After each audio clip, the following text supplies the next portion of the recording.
Cosec theta बराबर कितना होगा, sine theta into cosec theta का फार्मूला अगर बनाना हो।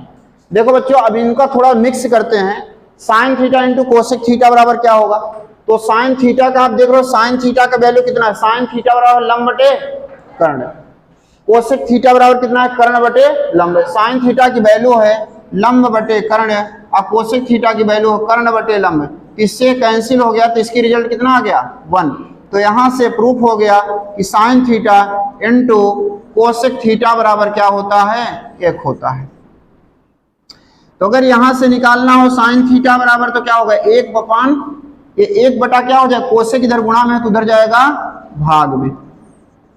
साइन थीटा बराबर होता है 1 बटे कोसेक थीटा, और इसी प्रकार से बच्चों कोसेक थीटा बराबर क्या होगा, कोसेक थीटा तो साइन को बटे में भेजो तो क्या हो जाएगा 1 बटा साइन थीटा। इसी प्रकार आप देखो कास और सेक के ले लो, cos theta into sec theta बराबर क्या मिलेगा, तो कास थीटा बराबर होता है, कास थीटा बराबर होता है बच्चों क्या होता है वो आधार बटा कर्ण, और सेक थीटा बराबर होता है कर्ण बटा आधार, इससे कैंसिल हो गया तो क्या मिलेगा 1। तो यहां भी फार्मूला सामने आ गया, cos theta into sec theta बराबर क्या होता है 1। तो यहां से हो गया कॉस थीटा बराबर, कॉस थीटा बराबर 1, सेक थीटा इधर गुणा में है नीचे जाएगा भाग में तो हो जाएगा सेक थीटा, कॉस थीटा बराबर 1 बाई सेक थीटा। और इसी प्रकार सेक थीटा बराबर क्या होगा बच्चों, देखो सेक थीटा बराबर क्या होगा 1 by cos theta, sec theta बराबर क्या होगा 1 बाई कॉस थीटा। अब इसके बाद टेन थीटा इंटू काट थीटा बराबर, देखो टेन थीटा बराबर क्या होता है लंब बटे आधार, और काट थीटा बराबर क्या होता है आधार बटे लंब। तो लंब से लंब कैंसिल, आधार से आधार कैंसिल, क्या आ गया 1। तो यहां बच्चों हो गया टेन थीटा इंटू काट थीटा बराबर हो गया 1। अब इसी को इससे दो फार्मूला बना सकते हो, टेन थीटा बराबर क्या होगा, टेन थीटा बराबर 1 बटे क्या, काट इधर जाएगा काट थीटा, उसके बाद कॉट थीटा बराबर क्या होगा 1 बटे टेन थीटा। इसके बाद और फार्मूला बना सकते हो, देखो बच्चों टेन थीटा बराबर होता है लंब बटे आधार, टेन थीटा बराबर क्या होता है लंब बटे आधार। हम इसको क्या करें, इस दोनों में अंश और हर में कर्ण से भाग दे दे, क्या करें देखो यहाँ टेन थीटा बराबर इन दोनों में कर्ण से भाग देते हो, लंब बटे कर्ण, और यहां भी आधार में भी क्या करें कर्ण से भाग देते, दोनों में कर्ण से भाग दे तो टेन थीटा बराबर क्या मिलेगा, देखो लंब बटे कर्ण किसका फार्मूला होता है, अभी भी बताओ साइन थीटा का, लंब बटे कर्ण किसका फार्मूला होता है, तो यहां आ जाएगा साइन थीटा, और आधार बटे कर्ण किसका फार्मूला होता है कॉस थीटा का, तो यहां हो जाएगा कॉस थीटा। तो टेन का फार्मूला मिल गया साइन थीटा बटे कॉस थीटा। इसी प्रकार अगर कॉट थीटा का फार्मूला देखना हो तो कॉट थीटा बराबर होता है 1 बटे टेन थीटा।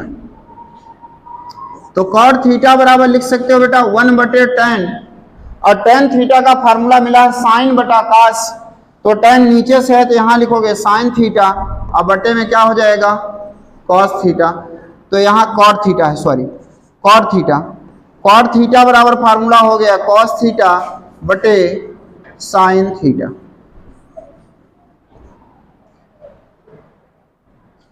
इसके बाद देखो 3 सर्वसमीकाएं आती हैं, कौन सी सर्वसमीकाएं हैं देख लीजिए। यदि ये थीटा है तो सामने भुजा लंब है, ये आधार, और ये क्या होगा कर्ण, और ये क्या है 90 डिग्री। तो समकोण त्रिभुज में पाइथागोरस प्रमेय लगता है, समकोण त्रिभुज में कौन सा प्रमेय लगता है पाइथागोरस प्रमेय। अब पाइथागोरस प्रमेय में यह बताया जाता है कि किसी समकोण त्रिभुज में समकोणीय भुजाओं के वर्गों का योग, समकोणीय भुजाओं के वर्गों का योग सबसे बड़ी भुजा के वर्ग के बराबर होता है। समकोणीय भुजाएं कौन होती हैं? वे भुजाएं जो समकोण का निर्माण करते हैं, जो 90 अंश का क्या करती हैं? निर्माण करती हैं। तो ये दोनों भुजाएं क्या हैं? समकोणीय भुजाएं हैं। अर्थात पाइथागोरस प्रमेय के अनुसार किसी समकोण त्रिभुज में किन्हीं दो छोटी भुजाओं के वर्गों का योग बड़ी भुजा के वर्ग के बराबर होता है। पाइथागोरस प्रमेय क्या होता है? किन्हीं दो छोटी भुजाओं के वर्गों का योग बड़ी भुजा के वर्ग के बराबर। तो छोटी भुजाएं क्या हैं बताइए? यहां से देखो, ये लंब और आधार, अर्थात लंब का स्क्वायर प्लस आधार का स्क्वायर बराबर होता है कर्ण का स्क्वायर। ये पाइथागोरस प्रमेय से, पाइथागोरस प्रमेय से क्या होता है? पाइथागोरस प्रमेय से, कहां से? पाइथागोरस प्रमेय से।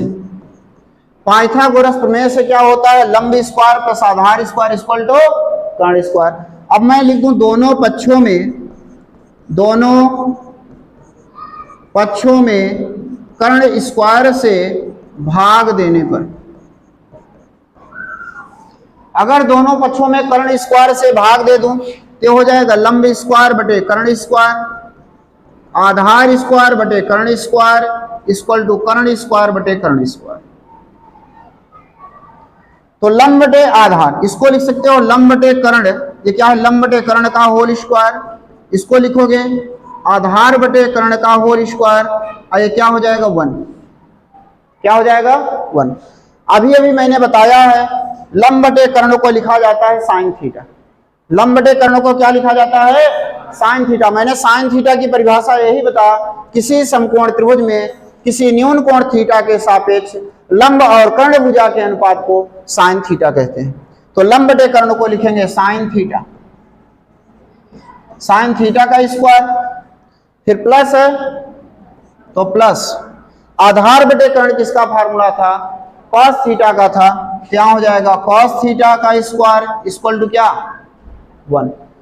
अब देखो बेटा,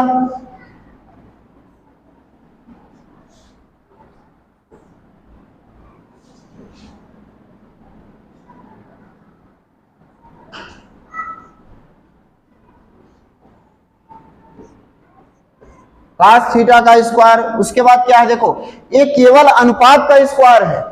किसका स्क्वायर है? अनुपात का स्क्वायर है। इसको बिल्कुल ऐसा मत लिख देना कि sign square theta square.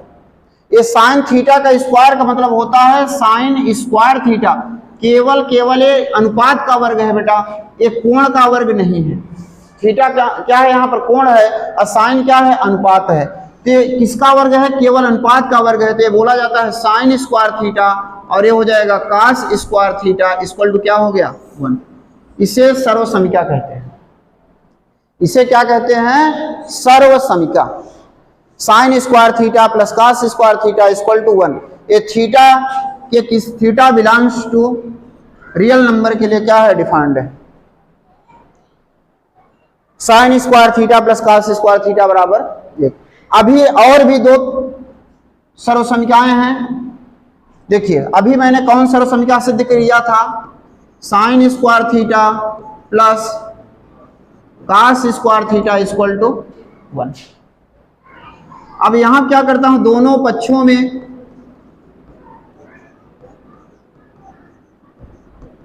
Cos square theta से भाग देने पर, दोनों पक्षों में कॉस स्क्वायर थीटा से भाग दे दें तो ये है साइन स्क्वायर थीटा बटे हो गया cos square theta. Cos square theta में भी किससे भाग देंगे? कॉस स्क्वायर थीटा से, और यहां भी किससे भाग देंगे? कॉस स्क्वायर थीटा से।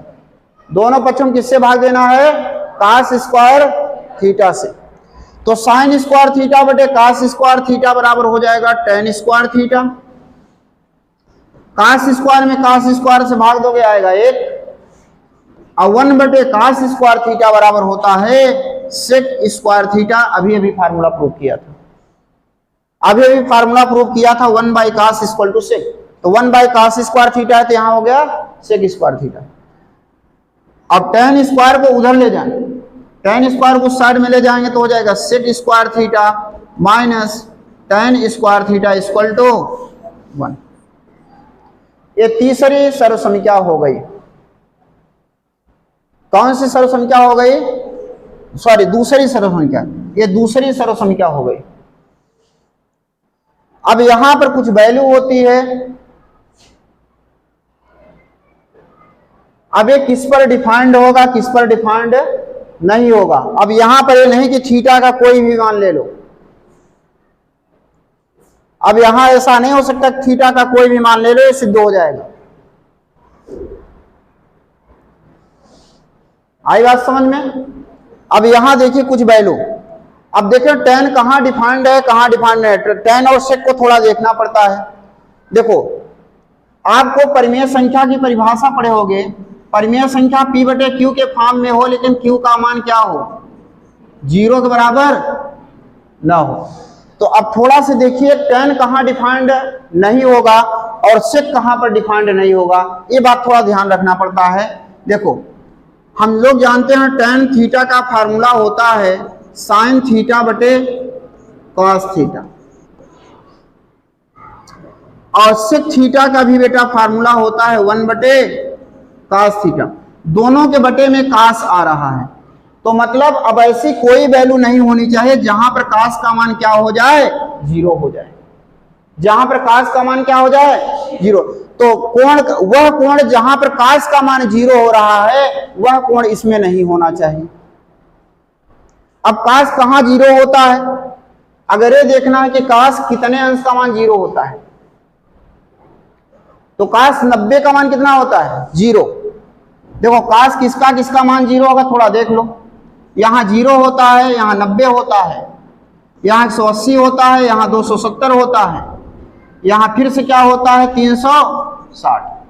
तो cos 0 का मान होता है 1, cos 0 का मान 1 होता है, cos 180 का मान होता है -1, अगर यहाँ +1 तो यहाँ -1।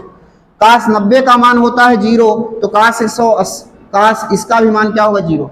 अगर यहाँ पर 0 हो गया तो यहाँ भी 0 ही होगा 100%।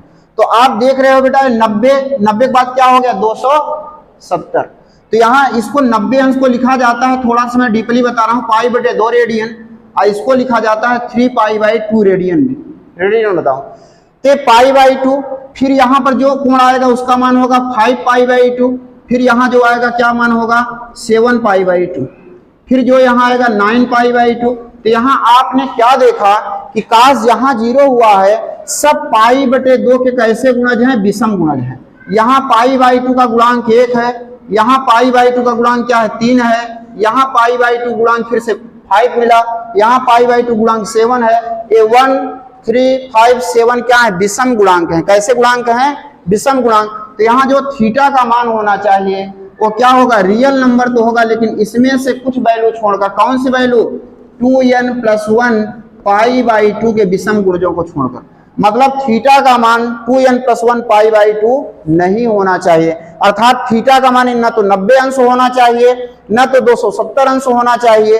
अगर इस सब पे निकालोगे तो इसका मान कभी 1 नहीं आएगा, उस पर परिभाषित नहीं होगा।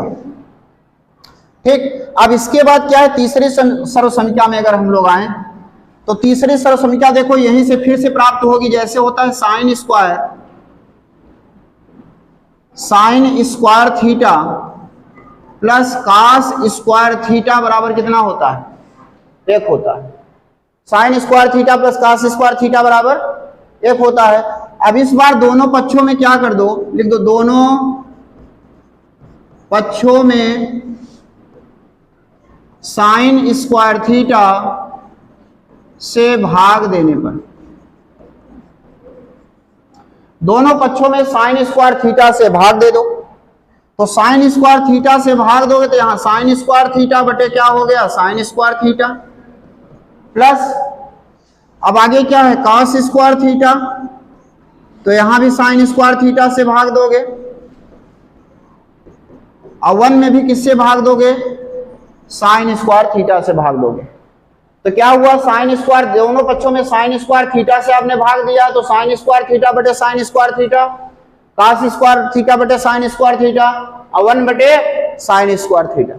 अब sin स्क्वायर से sin स्क्वायर बेटा कैंसिल, तो यहां क्या मिला 1, प्लस cos स्क्वायर बटे sin स्क्वायर थीटा क्या होता है, cot स्क्वायर थीटा, और 1 बटे साइन स्क्वायर थीटा बराबर होता है कोसेक स्क्वायर थीटा।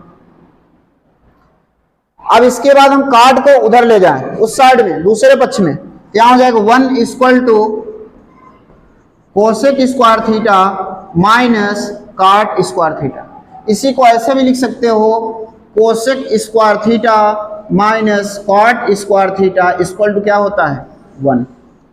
अब ये भी थीटा के सभी मानों पर डिफाइंड नहीं होगा, थीटा के कुछ ऐसे भी मान होंगे जिन पर यह सत्य नहीं होगा, जिन पर यह सत्य नहीं होगा। तो आइए हम पता करते हैं थीटा के ऐसे कौन से मान होंगे जिन पर यह सर्वसंख्या सत्य नहीं होगी, जिन पर यह सर्वसंख्या सत्य नहीं होगी, ये भी जानना बहुत जरूरी है। देखो कैसे, अब आप जानते हो कोसेक थीटा बराबर होता है 1 बटा साइन थीटा, और कार्ड थीटा बराबर होता है कॉस थीटा बटे साइन थीटा। हम जानते हैं किसी भी परिमेय संख्या का हर कभी 0 नहीं होना चाहिए, क्योंकि परिमेय संख्या की परिभाषा पढ़ते हो, वे संख्याएं जिनको p बटा q के रूप में लिखा जा सके, जहां q 0 के बराबर न हो, साथ ही साथ p और q क्या हो, पूर्णांक संख्याएं हो। तो बेटा क्या होता है, यहां पर देखो a भी 0 के बराबर क्या होना चाहिए, नहीं होना चाहिए, ना तो a ही 0 के बराबर होना चाहिए, इसका मान 0 नहीं होना चाहिए, हर में 0 नहीं होना चाहिए। अंश में 0 हो सकता है लेकिन हर में 0 नहीं होना चाहिए। तब हम ये पता करेंगे साइन कितने डिग्री का मान 0 होता है, दोनों में साइन ये नीचे, साइन कहां 0 होता है, पूरे चतुर्थांश में आइए देखिए कि साइन कहां 0 है। तो बेटा अगर इसका हम ग्राफ बनाए थोड़ा से, तो यहाँ 0 डिग्री होता है, यहाँ 90 डिग्री होता है, यहाँ 180 डिग्री होता है, यहाँ 270 होता है, यहाँ फिर से 360। ये सब धनात्मक कोण बनाया हूं। घड़ी की सुई के घूमने की विपरीत दिशा में जब घूमकर कोई कोण ऐसे मूव किया जाता है तो उसके पॉजिटिव एंगल कहते हैं धनात्मक कोण, और जब यही इस प्रकार से घूमता तो उसे ऋणात्मक कोण कहते हैं। तो समझिएगा थोड़ा से। अब क्या हुआ, देखो बेटा साइन कितने का मान 0 होता है, आप लोग जानते हो साइन 0 क्या होता है, 0। साइन 0 का मान कितना होता है, 0। और अगर यहाँ 0 हो गया तो याद कर लो, अगर यहाँ 0 हो गया तो यहाँ 100% 0 होगा,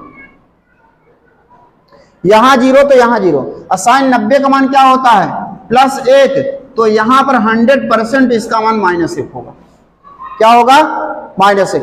अब हमको ये मिला कि साइन 0 का मान 0 है, फिर 180 का मान 0 है, फिर 360 का मान 0 है। तो 0 को 0 लिखते हैं, 180 को पाई लिखते हैं, 360 को 2 पाई लिखते हैं। तो बेटा इसमें होगा theta is belongs to real number -n pi, केवल n पाई, पाई के कोई भी पूर्ण गुणज नहीं होगा इसमें। पाई का अगर कोई मैंने गुणज ले लिया, कोई जहां n बिलोंग्स टू इंटीजर होगा, क्या होगा, इंटीजर। कोई भी इंटीजर संख्या अगर पाई का गुणज है तो उस पर थीटा परिभाषित, उस पर ये फार्मूला डिफाइंड नहीं होगा।